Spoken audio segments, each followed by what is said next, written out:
अस्सलाम वालेकुम। मुकालमा YouTube channel में आप सभी का खैर मकदम है।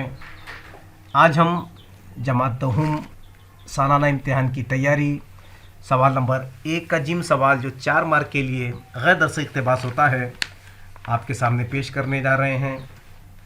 पहले सरगर्मी देखिए, दर्ज झैल खाका मुकम्मल कीजिए।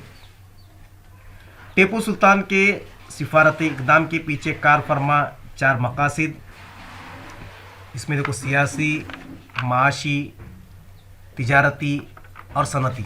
इसके जवाबात आप जहन नशीन कर लीजिए। अब इक़्तिबास पढ़ता हूँ, जो इक़्तिबास जो आपको टीपू सुल्तान की शख्सियत बहुत जामा थी। वो मुजाहिदाना जज्बात के पीछे एक दर्दमंद दिल और दिलनवाज शख्सियत थी, जिसको दीन की आला कदरों के एहतराम ने और ज़्यादा दिलकश बना दिया था।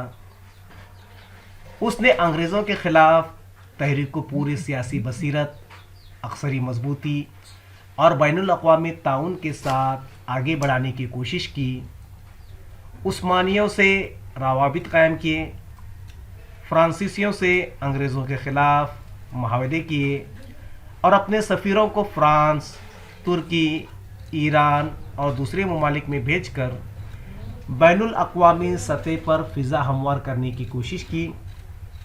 नेपोलियन ने अंग्रेज़ी इक़्तिदार को ख़त्म करने में टीपू सुल्तान की मावनत की। काफ़ी तादाद में फ़्रांसीसी अफसर टीपू सुल्तान की फ़ौज की तरबियत के लिए हिंदुस्तान आए। जब 1797 में इनकलाब फ्रांस की यादगार में जमहूरियत पसंदों की अंजुमन बनाई गई थी, टीपू सुल्तान का नाम आज़ाद शहरों की फहरिस्त में शामिल किया गया। इन सिफारती इक़दाम के पीछे सियासी, माशी, तिजारती और सनती मकासद कार फरमा थे। वो पहला हिंदुस्तानी था जिसने मगरबी सनत व हुर्फत को वसी इम्कानात का अंदाज़ा लगाया था। उसने साहिली इलाकों और शहरों में फैक्ट्रियाँ और तिजारती कंपनियाँ कायम की, सिल्क, शक्कर, कागज़ के कारखाने कायम किए, देही सनतों को तक़वीत पहुँचाई। 1794 में टाइप का प्रेस कायम किया और उर्दू ज़ुबान का अखबार जारी किया। अब देखो 2 मार्क के लिए सरगर्मी इज़हार ख्याल की। टीपू सुल्तान की शख्सियत के बारे में अपनी राय का इज़हार कीजिए।